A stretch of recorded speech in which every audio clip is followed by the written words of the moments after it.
Hello everyone, আজ আপনাদেরকে দেখাবো আমরা খুব কম খরচে বিদেশ ভ্রমণ, ইন্ডিয়া ভ্রমণ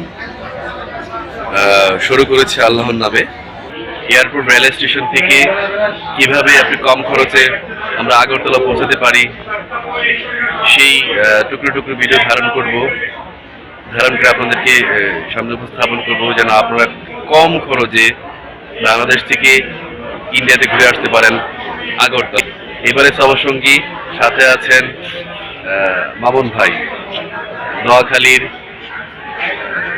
সামনের নির্বাচনের ইউনিয়ন চেয়ারম্যান পদপ্রার্থী। ট্রেনের ভিতরে আছি, আমরা আখাউড়া নামবো। এরপরবর্তী স্টেশন আগরতলা পোর্ট।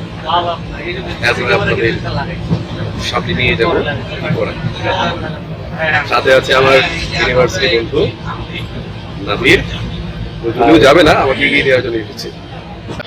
আমরা পৌঁছালাম আখাউড়া রেল স্টেশন, যে ওখান থেকে আমরা আগরতলার যাওয়ার যে বোর্ড ক্রস করব, ক্রস করে নিয়ে যাব। নামলাম মাত্র 215 টাকা টিকিটে।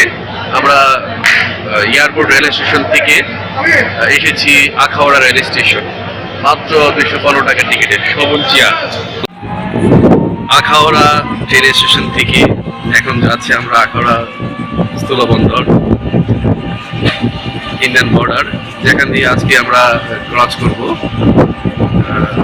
আগরতলা যেই পৌঁছাবো। আখাউড়া রেল স্টেশন থেকে অটো করে খুব কম টাকা দিয়ে আপনারা আখাউড়া স্থলবন্দর পৌঁছাতে পারবেন। অটো দিয়ে যাচ্ছি, একদম ভিড় নাই বলেই চলে।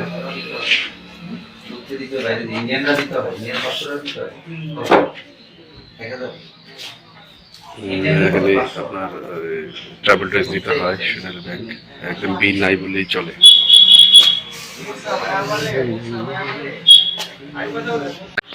আগরতলা স্থলবন্দর, এখানে ট্রাভেল ট্যাক্স 1000 টাকা দিয়ে আপনাকে বের হয়ে আসতে হবে। এরপর যেতে হবে এই চেকপোস্টে। আমরা চেকপোস্টের দিকে যাচ্ছি, এই যে চেকপোস্ট যাচ্ছি। আখাউড়া চেকপোস্টে এইভাবে লাইন ধরিয়ে দাঁড়িয়ে থাকা হয়। এই দেখেন লম্বা একটা লাইন, এখানে বাংলাদেশ ইমিগ্রেশন। এখান থেকে ক্রস করে আমরা অপারে ইমিগ্রেশনে যাব। বাংলাদেশ ইমিগ্রেশন ক্রস করে এখন যাচ্ছি এই ইন্ডিয়ান ইমিগ্রেশন। আমরা এখন আছি নো ম্যানস ল্যান্ড, না বাংলাদেশ না ইন্ডিয়া। বাংলাদেশের ডিপার্চার করে ফেলেছি, ইন্ডিয়া ঢুকবো। এর মাঝখানে জায়গাটুকু নো ম্যানস ল্যান্ড, না ইন্ডিয়া না Bangladesh.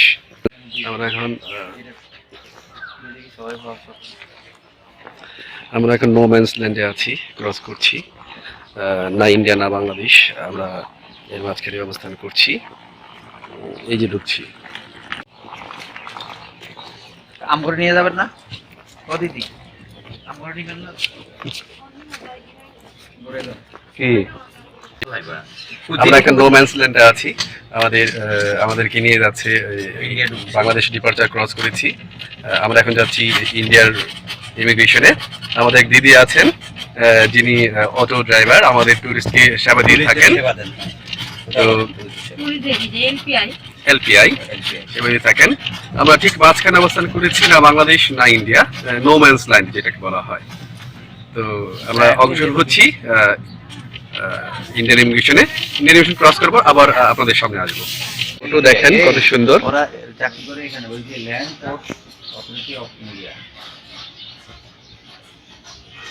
No man's land, Indian immigration. আমরা কলাপাতার রেস্টুরেন্টের নাম কি? হ্যাঁ, কলাপাতায় বটতলা আগরতলা। আপনি অ্যাড্রেসটা দেন, তাহলে এটার অ্যাড্রেস হয়ে যাবে।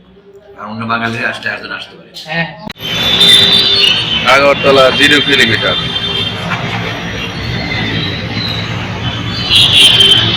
আপনাকে নিয়ে যাচ্ছি Agartala 0 kilometre. Agartala 0 kilometre. Kamalapur rail station থেকে অথবা এয়ারপোর্ট রেল স্টেশন থেকে 215 টাকায় শোভন চেয়ার রেল টিকিটে আপনারা চলে আসতে পারবেন Akhaura rail station. Akhaura rail station থেকে আগরতলা পোর্টে আসতে অটো ভাড়া লাগবে 30 টাকা জনপ্রতি। আগরতলা ইমিগ্রেশন ক্রস করার পর মাত্র 20 টাকা দিয়ে আপনারা চলে আসতে পারবেন আগরতলা জিরো পয়েন্ট। সর্বমোট 265 টাকা দিয়ে বাংলাদেশ থেকে আগরতলা ইন্ডিয়া ভ্রমণ করতে পারেন। মাত্র 265 টাকা দিয়ে স্বল্প খরচে বিদেশ ট্যুর। রাতের আগরতলা আপনারা দেখছেন, এখন রাতের আগরতলা। আমরা একটা অটো নিয়ে ঘন্টা যোগ দিতে বের হয়েছি। 1 ঘন্টা মাত্র 120 রুপি। আমরা পুরো আগরতলা শহরটা 1 ঘন্টায় ঘুরে বেড়াবো।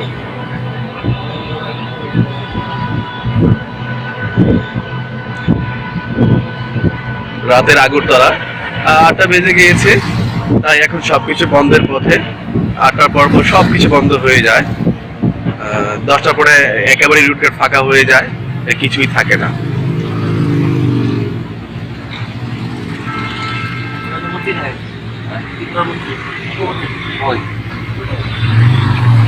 ত্রিপুরা মুখ্যমন্ত্রীর বাসা, ঠিক সামনের বাসাটা ত্রিপুরা মুখ্যমন্ত্রীর বাসা। দাদা এটা কি এটা কি এটা কি এটা এটা এটা ওমাকান্তি।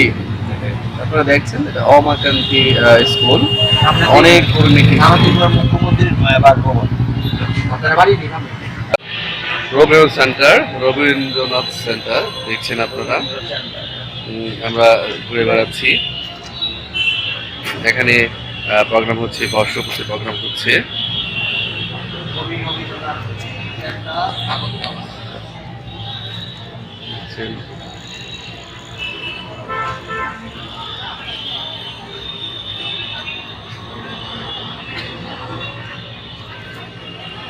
দেখছেন রবীন্দ্র সেন্টার, এই হচ্ছে রবীন্দ্র সেন্টার। রাস্তা থেকে দূরে আমরা সামনে গেছি।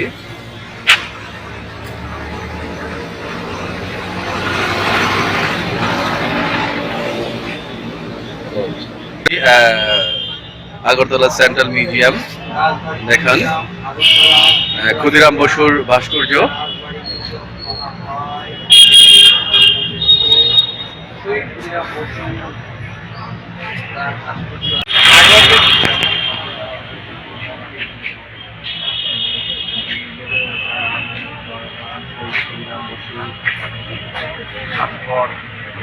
দত্ত শহীদ ক্ষুদিরাম বসু স্মৃতি রক্ষা কমিটি 7/2010।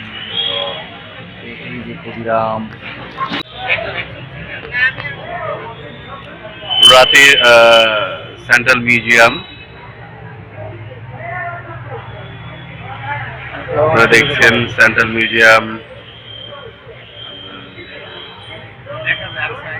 সেন্ট্রাল মিউজিয়াম, ক্ষুদিরাম বসুর ভাস্কর্য দেখছেন। বাংলাদেশ থেকে এক ফ্যামিলি ঘুরতে এসেছে, তারা পরিদর্শন করছে।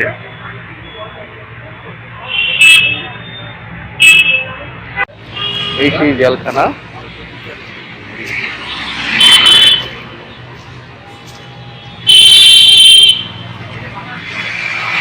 আমার পিছনে যেটা দেখছেন এটা জেলখানা। এখানে আমাদের প্রধানমন্ত্রী শেখ হাসিনার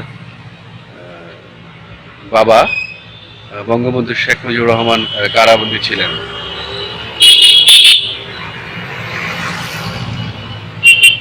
এই সেই পিছনে যা দেখছেন এই জেলখানাতেই ছিলেন তিনি। এই জেলখানা এখন পরিত্যক্ত, এখন কেউ থাকে না। এখন একটা নতুন সংস্কার, নতুন জায়গায় নিয়ে যাওয়া হয়েছে এই জেলখানাটা। আমরা এখন অটো দিয়ে যাচ্ছি অমর একুশে বইমেলায় আগরতলাতে।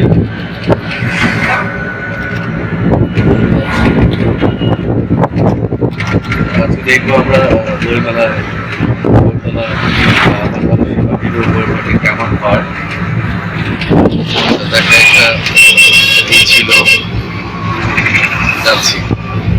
তো আগরতলা বর্তমান থেকে মাত্র 20 টাকা সিএনজি ভাড়া দিয়ে আমরা আগরতলা বইমেলার ওখানে যাচ্ছি। আপনাদেরকে নিয়ে আসছি আগরতলা ইন্ডিয়াতে অমর একুশে বইমেলায়। আমরা যেখানে ঢুকবো, ঘন্টাখানিক থাকবো, ঘুরে বেড়াবো অমর একুশে বইমেলায়। দেখছেন কত বড়, অনেক বড় একটা হাই রোডের পাশেই অমর একুশে বইমেলা। দেখছেন আপনারা কত বড় গেট রয়েছে অমর একুশে বইমেলার গেট। অমর একুশে বইমেলা, আমরা বইমেলাতে এসেছি, কিন্তু সেটা বাংলাদেশের বইমেলা না। এই বইমেলাটা হচ্ছে ত্রিপুরা আগরতলা ইন্ডিয়াতে অমর একুশে বইমেলা। বাংলাদেশে এরকম বইমেলা হয় ফেব্রুয়ারিতে, এরকম কলকাতাতে ত্রিপুরাতে হয়, আগরতলাতে। কলকাতাতে হয়, কলকাতায় যাওয়া হয়নি কখনো। এবার এসেছি আমরা ত্রিপুরার একুশে বইমেলা। আপনাদেরকে ঘুরে ঘুরে দেখাচ্ছি কত বড় স্টেজ।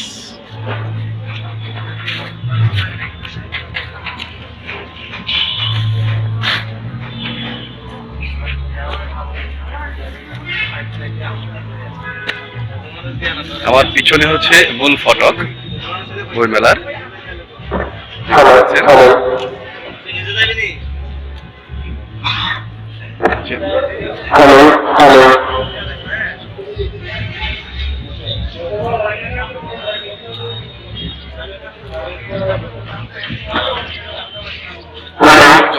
এখন ঠিক জমে হয়ে ওঠেনি, হয়তো বিকেল 1 ঘন্টা 2 করে জমে উঠবে।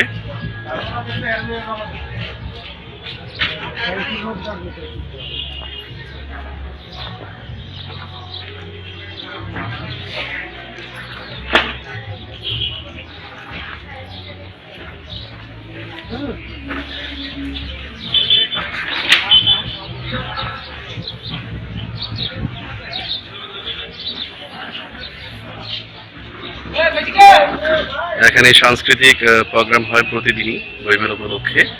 এই পিছনে অনেক বড় মঞ্চ, এই মঞ্চেই বইমেলা উপলক্ষে সাংস্কৃতিক প্রোগ্রাম হয় প্রতিদিনই, প্রতিদিন সন্ধ্যা।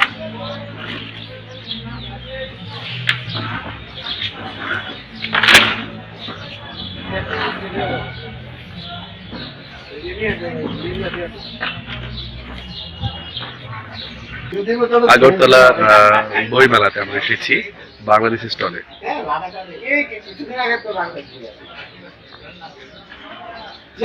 বাংলাদেশের প্রতিনিধি এসেছেন এখানে, পরিচালক। আমাদের একটা রকস্টার একটা গ্রুপ আছে, আমরা জাস্ট এনজয় করি। আমরা না ব্লগ করি না কিছু করি, একটু ছবি তুললাম ফেসবুকে, নিজেদের ফেসবুকেই দিলাম। আগরতলা আপনাদের বইমেলার যে হচ্ছে বা কিভাবে শুরু করেছেন, আমি বলছি শুরুটার হিস্ট্রিটা আমি আপনাদের ক্লিয়ারলি বলতে পারবো না। আচ্ছা আচ্ছা। যতটুকু আমি বইমেলার সঙ্গে যুক্ত দপ্তরের পক্ষ থেকে, এবং আমার এখানে যে কালচারাল প্রোগ্রামগুলো হয় সেখানেরও একটা সেটার সঙ্গে কোনো না কোনোভাবে যুক্ত আছে। 2021 থেকে এখানে হচ্ছে মানে আন্তর্জাতিক মেলা প্রাঙ্গণে এটা 42তম আমাদের বইমেলা। এবার প্রত্যেকবারই নতুন নতুন একটা থিম থাকে। তো এইবারের যে থিম হচ্ছে সেটা হচ্ছে ভব্য ভারত। ভব্য ভারতের থিমের আদলে এবার আমাদের 42তম বুক ফেয়ারকে বইমেলাকে সাজানো হয়েছে। এখানে রাজ্যের এবং রাজ্যের বাইরের তথা দেশের বাইরেরও কিছু বইয়ের স্টল আসে, পাবলিশাররা আসেন। এবারও এসছেন। এবার হয়তো বাংলাদেশের একটু কম, কারণ আমি শুনেছি ওখানে নাকি এই টাইমটার মধ্যে নাকি বুক ফেয়ার চলছে। হ্যাঁ চলেছে, হ্যাঁ আমাদের মাসব্যাপী হয়। হ্যাঁ, তো এইখানে এই প্যাভিলিয়নটা প্রত্যেক বছরই আসে বাংলাদেশের। এটা আর এইবারের আরেকটা বিশেষত্ব হচ্ছে যে এই যে ভাষা দিবসটা ওইটার পাশাপাশি পড়ে গেছে। তো এখানে যে সাংস্কৃতিক যে আয়োজনটা হয়েছে, প্রত্যেকদিন একটা কালচারাল প্রোগ্রাম চলে এই মঞ্চের মধ্যে, সেখানে এবার এই ভাষা দিবসের উপর একটা বিশেষ দৃষ্টি রাখা হয়েছে। সেখানে সংযুক্ত হয়েছে, সেটা নাচ হোক, গান হোক কিংবা আবৃত্তি হোক, সেটাতে আপনারা দেখতে পাবেন ভাষা দিবসের উপর করা হয়েছে। ভাইয়ার পরিচয়টা? আমার পরিচয়টা, হ্যাঁ, আমি উত্তম দাস। আমি তথ্য সংস্কৃতি দপ্তরের একজন কর্মী, আর তার ছাড়াও আমার যেটা পরিচয় সেটা হচ্ছে আমি একজন নাট্যকার। আমি নাটক লিখি, নাট্যকার। অভিনয় করি, নির্দেশনা দিই। আমাদের নিজের একটা নাটকের দল আছে, রাঙামাটি নাট্যক্ষেত্র। আমরা শো করি বাইরে, আমাদের রাজ্যে এবং বাইরেও অনেকগুলো প্রোগ্রাম করি আমরা। মোটামুটি এটা আমার, এবং এই পরিচয়টাই আমার কাছে সবচেয়ে বড় পরিচয়। বাকিটা তো প্রফেশনাল পরিচয়, সেটা কাজের সূত্রে আসবেই, কিন্তু আমার যে ব্যক্তিগত পরিচয় সেটা আপনাকে বললাম, আমি একজন নাটকের লোক, মঞ্চের মানুষ। তাহলে কত তারিখ থেকে শুরু হয়েছে এখানে? আমাদের এখানে শুরু হয়েছে তো গতকাল থেকে শুরু হয়েছে, 21 তারিখ 21 তারিখ থেকে শুরু এটা হয়েছে। চলবে 5 তারিখ 5 তারিখ পর্যন্ত। তবে হ্যাঁ, চলবে 5 তারিখ পর্যন্ত, অফিসিয়ালি এটাই বলা হয়েছে। কালকে ওয়েদারটা একটু শুরুটাই একটু বৃষ্টি ছিল, তারপরেও আমরা সুন্দরভাবে ইনোগ্রেশনটা করেছি। তাহলে মাদার ল্যাঙ্গুয়েজ ডে, বাংলাদেশের মতো যারা এই ভাষা আন্দোলনের জন্য শহীদ হয়েছেন, শহীদ হওয়ার পরেই কিন্তু এই এই আমাদের যে ভাষা দিবসটা বা ভাষা দিবসটাকে কিন্তু ইন্টারন্যাশনাল মাদার ল্যাঙ্গুয়েজ ডে করা হয়েছে। সো এই উপরে আপনার ইন্ডিয়াতেও বা আগরতলাতেও মানে এই মাদার ল্যাঙ্গুয়েজ ডেটা ওইভাবে পালন করা হয়। হ্যাঁ হ্যাঁ, ইন্ডিয়াতে বলতে ভারতবর্ষের অন্যান্য স্টেটের কথা আমি বলবো না, আমি যেহেতু এখানকার। আর ত্রিপুরার সঙ্গে বাংলাদেশের একটা অন্যরকম সম্পর্ক, এবং এটা সাংস্কৃতিকভাবেই হোক, এবং সবচেয়ে বড় বিষয় যখন বাংলাদেশের মুক্তিযুদ্ধের সময় ত্রিপুরা একটা বিশাল বড় ভূমিকা নিয়েছিল সেই যুদ্ধের সময়। এবং এই ভাষা আন্দোলনের মধ্যে বাংলাদেশের যেমন আমাদের সহস্র হাজার লক্ষ লক্ষ আমাদের বাঙালি ভাই তাদের বলিদান দিয়েছেন, শহীদ হয়েছেন। আমাদের ত্রিপুরা থেকেও অনেকেই শহীদ হয়েছেন সেই মুক্তিযুদ্ধে। তো এইটার সঙ্গে একটা আমাদের একটা ইমোশনালি আমরা খুবই কানেক্টেড এই ভাষা দিবসের সঙ্গে। আমরা বলতে পারেন যে ওই সময়টার মধ্যে আমরা এক ধরনের সেলিব্রেশন করি শ্রদ্ধার সাথে, যারা আমাদেরকে এই দিনটা দেখানোর জন্য, আমাদের ভাষাটাকে টিকিয়ে রাখার জন্য, শুধু একটা ভাষা নিয়ে একটা দেশ গড়ে যেতে পারে আলাদাভাবে, সেটা কল্পনার অতীত। এমনি তো স্বাধীনতা আন্দোলন অনেক জায়গাতে, আমাদের ভারতবর্ষ স্বাধীনতা আন্দোলন করেছে আমাদের ইংরেজদের থেকে, কিন্তু সেটা টপিক ছিল অন্যরকম, সেটার ছিল পার্সপেক্টিভ ছিল অন্যরকম। কিন্তু বাংলাদেশের বিষয়টা একটা ভাষা দিয়ে শুরু হয়েছে, এবং সেটা একটা টোটালি একটা দেশ থেকে আলাদা একটা দেশ তৈরি হয়েছে। এবং তার জন্য হ্যাঁ, এটার একটা বিশাল নিজের ভাষার প্রতি যে এতটা শ্রদ্ধা, এতটা ভালোবাসা এবং এতটা ডেডিকেশন, এবং এটা যে এতটা ইমোশনালি আমরা কানেক্টেড এটার সঙ্গে, পৃথিবীর কোনো কান্ট্রি দেখেনি, এমন মুজিব নেই গোটা বিশ্বে নেই। তাই শুধু এই যে ভাষা দিবসটা শুধু যে মানে আমাদের ওপার বাংলার, যেটা বাংলাদেশের, সেটাও না, কিন্তু এটা আমাদেরই, মানে এটা টোটালটাই মনে হয় যে আমরা এটার সঙ্গে একাত্ম হয়ে যাই ওই সময়টার জন্য। এবং এটা বিভিন্নভাবে আমরা এই সময়টা আমরা সেলিব্রেশন করি, এবং যারা শহীদ হয়েছেন তাদের স্মরণ করি শ্রদ্ধার সাথে বিভিন্ন কার্যক্রম করি। আর একটা তথ্য আছে যে বাংলা যে ভাষাটা আছে এটা বিশ্বের সম্ভবত ৫ম না ৬ষ্ঠতম জনপ্রিয় এক ভাষা। এটা আসলে জার্নালে কিন্তু প্রকাশ পেয়েছে। হ্যাঁ হ্যাঁ, এইটা একটা গর্বের বিষয়। কিন্তু বাংলা ভাষাটা অ্যাকচুয়ালি যদি আমি দেখি, সেখানে বাংলাদেশ, আমাদের পশ্চিমবঙ্গ আর ত্রিপুরাতেই খুব বেশি প্রচলন। আমি জানি না আর বাকি উড়িষ্যা, তারা আমি অনেক শ্রুতিমধুর ভাষা হিসেবে কিন্তু বাংলা ভাষাটাকে কিন্তু প্রথম দিক থেকে সম্ভবত ৫ম না ৬ষ্ঠম শ্রুতিমধুর ভাষা হিসেবে কাউন্ট করা হয়েছে। শ্রুতিমধুর, শুনতে ভালো লাগে, এটা একটা তথ্য আছে। আসলে বাংলাতে আমরা মনের ভাবটা ওইভাবে প্রকাশ করতে পারি সুন্দর। হচ্ছে আমাদের যে বাংলা ভাষাটা, এটার মধ্যে কত ভ্যারাইটি, একটু right. জায়গা থেকে আরেকটা জায়গায় যান, ভাষার অ্যাকসেন্ট চেঞ্জ হয়ে যাচ্ছে। ভাষাটা বাংলা, কিন্তু আপনি একটু দূরত্বে গেলে অনেক তাল হয়ে আছে। নোয়াখালী চলে এসছে, আমাদের সিলেটি চলে এসছে। তো একটু জায়গা আমাদের এখানে ত্রিপুরাতেও সেম। আমরা যদি এখান থেকে একটু নর্থে যাই, আমাদের বাংলা ভাষাটা একটু অন্যরকম হয়ে যায়। আমরা যদি সাউথের দিকে ভেতরে যাই, আমাদের বাংলা ভাষাটা একরকম আছে, আগরতলার ভাষাটা একরকম। আর মানে আমাদের ভাষাটা আর বাংলাদেশের ভাষাটা, আমরা তো একদম কাছাকাছি। তো আমাদের কালচারটাও বাংলাদেশের কালচারের সঙ্গে যেমন একরকম, আমাদের ভাষাটাও ডিটো। আমরা যদি এখান থেকে কোনো, আমি ওয়েস্ট বেঙ্গলেই যাই, আমি এজ এ পার্সন, আমার নিজের দেশে, নিজের একটা স্টেটে গেলাম, সেখানে আমার কথা শুনে বুঝতে পারবে, প্রথমে আমাকে বলবে সে ত্রিপুরার বলবে না, সে বলবে বাংলাদেশের। আপনি না, আমরা ত্রিপুরা। আমরা বাংলা নিয়ে গর্ব করি, বাংলা ভাষার জন্য গর্ব করি, এবং এই গর্বটা আমাদের থাকবে।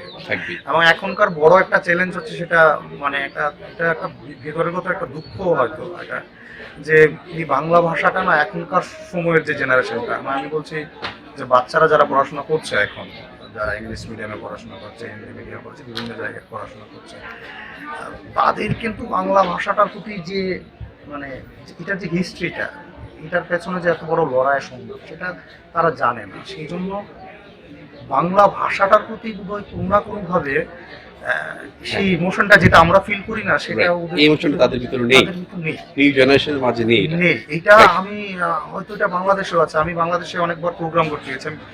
কিছুদিন আগেও আমি ইয়েতে কিশোরগঞ্জ ভৈরব শো করে এসেছি। ওইখানেও দেখলাম ইয়াং জেনারেশন, বড়দের কথা বলছি না, তারা চাইছে যে তাদের ভাষাটা, বাংলা ভাষাটাকে একটু কেমন জানি বিকৃত করে তারা বলে, মানে এটার সঙ্গে একটা ইংলিশ অ্যাকসেন্ট মেশায় এবং কপি করতে চায় ওয়েস্ট বেঙ্গলকে। পিওর যেটা বাংলা সেটা বলে না। পিওর যেটা না, Right, right. ওইটা ওটা পাওয়া পাওয়া যাচ্ছে না, right. ওটা পাওয়া যাচ্ছে না। আর ভাবে কি, আমি একটা কথা বলছি, কারোর সঙ্গে কনভারসেশন করছি, আদান প্রদান করছি কথাবার্তার কিছু, তার মধ্যে যদি আমি 4-5টা লাইন ইংলিশে বলে ফেলি, ইংরেজিতে বলে ফেলি, তাহলে হয়তো আমার যে জায়গাটা, আমার স্ট্যাটাসটা একটু বেড়ে গেল। Right. এই ধারণাটাও একটা আমাদের মধ্যে, এটা একটা ভ্রান্ত ধারণা। একটা ভয়ঙ্কর ভ্রান্ত ধারণা, এবং সেটা একটু সমস্যাজনক আমার মনে হয়। এবং এটা থেকে কিভাবে উত্তরণ হবে সেটা পথ আমি খুঁজে পাচ্ছি না। ভালো লাগলো আপনার কথা শুনে, বা এই আপনাদের এই আগরতলার যে কালচার নিয়ে, বাংলা ভাষাভাষী নিয়ে অনেক কথাই বললেন, অনেক ভালো লাগার কথা বা অনেক ইম্পর্টেন্ট কথা। আর প্রতিনিয়তই আপনারা এখানে প্রতি বছরই প্রোগ্রাম অ্যারেঞ্জ করেন, তো ভালো লাগলো। ধন্যবাদ আপনাকে, আপনার সুন্দর কিছু গুরুত্বপূর্ণ কথা বলার জন্য। আপনাকে অনেক অনেক ধন্যবাদ আমাকে নির্বাচিত করার জন্য, আপনার এই মূল্যবান ইন্টারভিউর জন্য। ধন্যবাদ আপনাকে। আমরা আজ এসেছি আগরতলা বইমেলাতে। মহান 21শে ফেব্রুয়ারি ইন্টারন্যাশনাল মাদার ল্যাঙ্গুয়েজ ডে উপলক্ষে এখানেও বাংলাদেশের মতো বইমেলা হয়। তো এই বইমেলা ঘুরতে এসে আমাদের বাংলাদেশে একটি স্টলে এসে এখানকার যিনি দায়িত্বে আছেন তার সাথে দেখা, তার কিছু কথা শুনবো আমরা। তো তার মুখ থেকেই সব শুনি, তার পরিচয় সহ। জি, আমার নাম জি এম মিজানুর রহমান, পরিচালক, চলতি দায়িত্ব বাংলা একাডেমি। আমরা এসেছি 42তম আগরতলা বইমেলাতে। এখানে এসে এখানকার যে আয়োজন আমার কাছে খুবই চমৎকার লাগলো। এবং গতকাল এই মেলার শুভ উদ্বোধন ঘোষণা করলেন মাননীয় মুখ্যমন্ত্রী মহোদয়। আমরা মেলায় 5ই ফেব্রুয়ারি পর্যন্ত এখানে থাকবো। আমি আশা করি আমাদের এই মেলা অত্যন্ত সফল হবে, সার্থক হবে। আমি এই মেলার উত্তরোত্তর সমৃদ্ধি কামনা করছি। ধন্যবাদ আপনাকেও।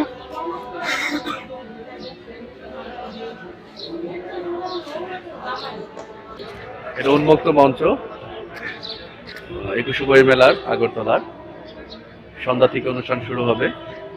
সুযোগ হলে এখানে আবারও আসবো, আপনাদেরকে দেখাবো।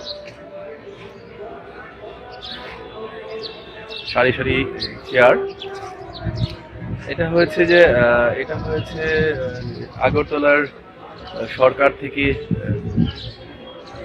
দেওয়া একটা স্টল। এটা হচ্ছে বাংলাদেশের, এই পাশে দেখছেন, এরা বাংলাদেশ থেকে এসেছে। বাংলাদেশ শিল্পকলা একাডেমির পক্ষ থেকে একটা স্টল হয়েছে, কিছুক্ষণ ক্লিপ নিয়েছি।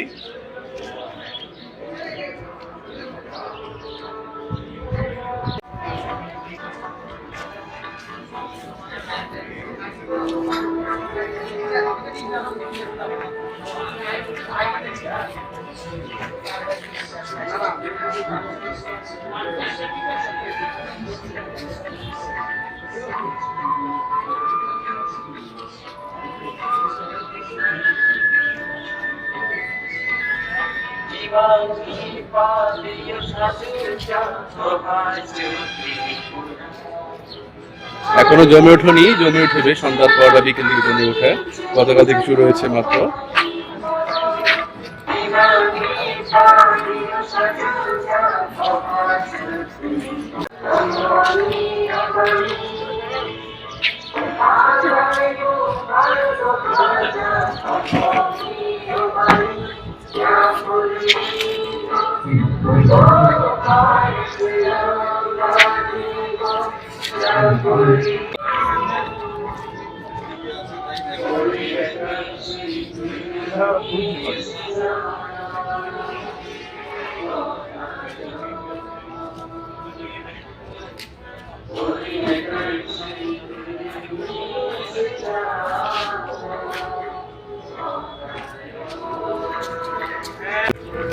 এখনো জমে ওঠেনি, গতকাল থেকে স্টার্ট হয়েছে, জমে উঠবে হয়তোবা বিকেল থেকে জমে উঠবে।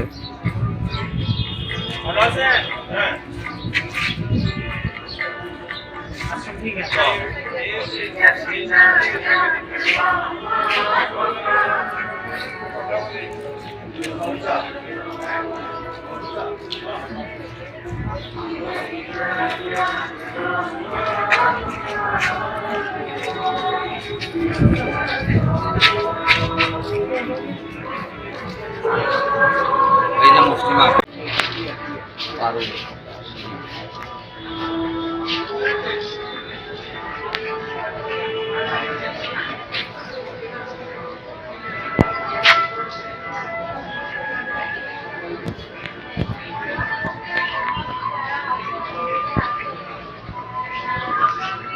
বইমেলা ততটা জমে ওঠেনি।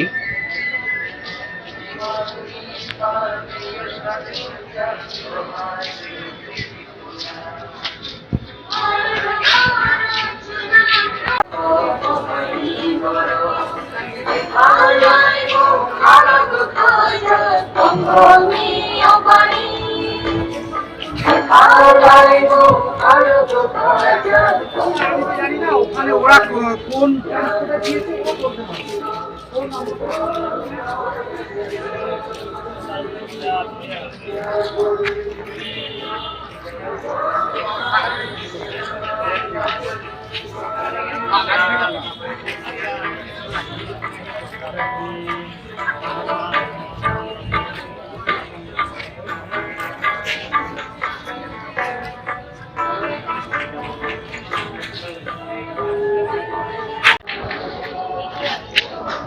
গামছা, তোমার নাম কি? কসিমউদ্দিন। বাঙালি মুসলিম, আগরতলা মুসলিম, কলকাতার? তুমি কলকাতা থেকে আসছো? আচ্ছা, মুসলিম কসিমউদ্দিন। এটা কোন জায়গার? সরি, বর্ধমানের? এটা বর্ধমানের গামছা। আচ্ছা আচ্ছা আচ্ছা আচ্ছা, কলকাতা থেকে নিয়ে আসছো? এখানে কি একাই আসছো না? ও আচ্ছা, তোমরা গ্রুপ ধরে আসছো এখানে এই করে ফেরি ফেরি করে বিভিন্ন প্রোগ্রাম মেলাতে ফেরি করে বেড়াও?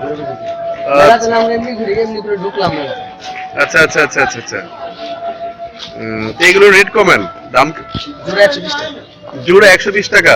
ও, অনেক টাকা হয়ে গেল না? কত দেওয়া যেতে পারে? 120 টাকা হয়ে গেছে। 120 টাকা তো দিয়েছো। আচ্ছা আচ্ছা আচ্ছা, তাই? সুন্দর করে মিলিয়ে ধরো তো, কত সুন্দর গামছা।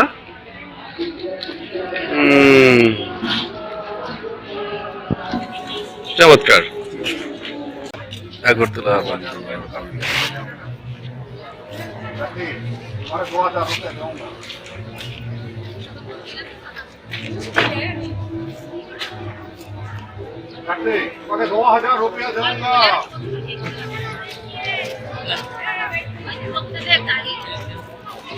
এরপরে আলোচনা করব সন্ধ্যে 6:30 থেকে ত্রিপুরার কর্পোরেট ভাষা সাহিত্যের ধারা। এই জন্য এবার একটি বিশেষ আকর্ষণ রয়েছে বইমেলায়। গত বছর আমরা ড্রপ বক্স কুইজের আয়োজন করে থাকি, কিন্তু এই বছর প্রথমবারের মহাবিদ্যালয়ের অর্থাৎ কলেজ পড়ুয়া ছাত্রছাত্রীদের জন্য কুইজ প্রতিযোগিতার আয়োজন করা হয়েছে। আকর্ষণীয় পুরস্কার রয়েছে এই কুইজ প্রতিযোগিতায়। কুইজ প্রতিযোগিতা অনুষ্ঠিত হবে 1 মার্চ। মেলা থেকে বের হয়ে যাচ্ছি।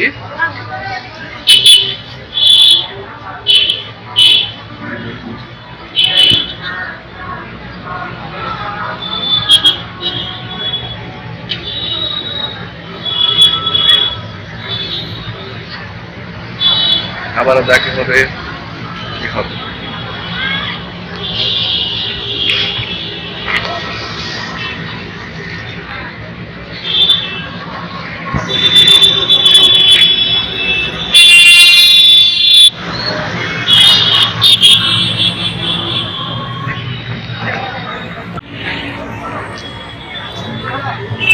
বাইশতম আগরতলা বইমেলা 2024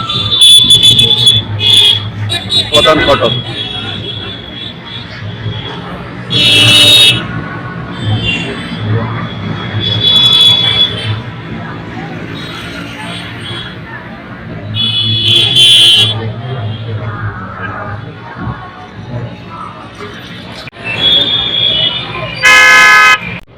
আমরা এখন আছি আগরতলা রাজবাড়ি মিউজিয়াম বলে এটাকে এখানে। তো ঠিক মিউজিয়ামের সামনে চমৎকার মোমো পরিবেশনা।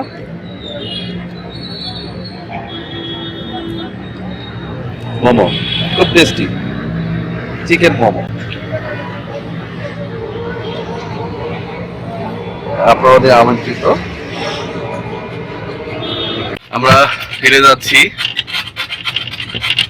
আগরতলা চেকপোস্ট ইমিগ্রেশন ক্রস করে এখন বাংলাদেশের পথে নো ম্যানস ল্যান্ডে আবার এসেছি। ঠিক বাংলাদেশও না, ইন্ডিয়াও না, ঠিক মাঝখানে যে পথটা আছে যে নো ম্যানস ল্যান্ড, এখানে আবার গেছি। তো বাংলাদেশ ক্রস করে আবারও দেখা হবে। বাংলাদেশের সীমানাও বাংলাদেশের ইমিগ্রেশনও ক্রস করেছি। ক্রস করে এখন বের হয়ে যাচ্ছি। আমরা বাংলাদেশে ঢুকে গেছি। আমরা সব চেকপোস্ট ক্রস করে গেছি। আমাদের সাথে আরেক বাংলাদেশি ভাইও আছেন, যিনি আমাদের সাথে বের হয়েছে। Hello everyone, how are you? তো আমরা যথারীতি সব নিয়ম মেনে Indian checkpost, Bangladeshi checkpost cross করে এখন বাংলাদেশে চলে এসেছি। নো ম্যানস ল্যান্ডও ক্রস করেছি। তো বেশি খরচ হয় না, বাংলাদেশ থেকে আগরতলা হয়ে বাংলাদেশে আসতে বেশি খরচ হয় না। খুব কম খরচে আপনি এই ট্যুরটা সম্পন্ন করতে পারবেন।